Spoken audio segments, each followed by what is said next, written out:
आज के प्रश्नोत्तरी का पहला क्वेश्चन, पत्तियों का रंग हरा क्यों होता है? ये सभी को पता होना चाहिए। जो पत्तियां है उसका रंग हरा क्यों होता है, किसके कारण हरा होता है? पढ़े हो ना तुम साइंस में, क्लास 5 पढ़ो कि नहीं पढ़ो? क्लोरोफिल के कारण, किसके कारण? क्लोरोफिल के कारण हमारा पत्तियां क्या होती है? हरा होता है। आज में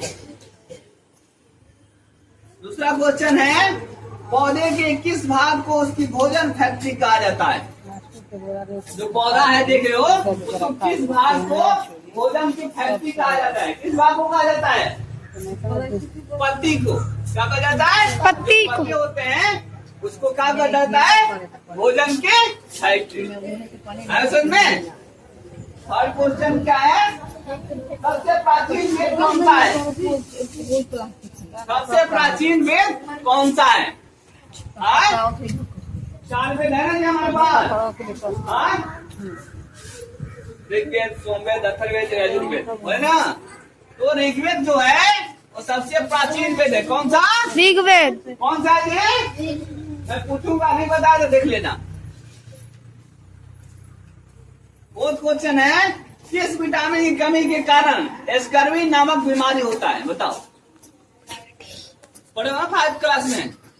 विटामिन सी किसके कारण? Vitamin C. हाँ, विटामिन सी के कारण क्या होता है? स्कर्वी नामक बीमारी होता है।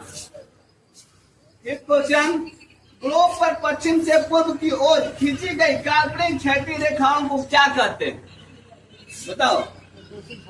अक्षांश रेखाएं क्या कहते हैं? अक्षांश। हाँ, अब मैं पूछता हूँ, अगर नहीं बताया तो देख लेना। चलो बताओ, पत्तियों का रंग हरा क्यों होता है, किसके कारण होता है? क्लोरोफिल। क्लोरोफिल के कारण। किसके कारण? हाँ, किसके कारण? जोर से बोलो। क्लोरोफिल। हाँ, बताओ, पौधे के किस भाग को उसकी भोजन की फैक्ट्री कहा जाता है? पत्ती को। किसके?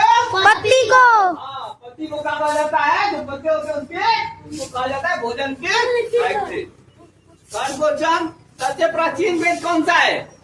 कौन सा है? ऋग्वेद। ऋग्वेद। जोर से बोलो। ऋग्वेद। हाँ, कौन सा है? ऋग्वेद। सबसे प्राचीन वेद कौन सा है? ऋग्वेद। हाँ। अब बताओ, विटामिन, किस विटामिन की कमी से स्कर्वी नामक बीमारी होता है? Vitamin C. कौन सी विटामिन? Vitamin C. हाँ, किसमें पाया जाता है सबसे ज्यादा? आंवला में, नींबू में, संतरा में, जितने खट्टे होते हैं फल उसमें विटामिन सी की प्रचुर मात्रा में पाया जाता है। ऐसे में अब बताओ, ग्लोब पर पश्चिम से पूर्व की ओर खींची गई काल्पनिक और क्षैतिज रेखाओं को क्या कहा जाता है? अक्षांश रेखाएं। क्या कहा जाता है? अक्षांश रेखाएं।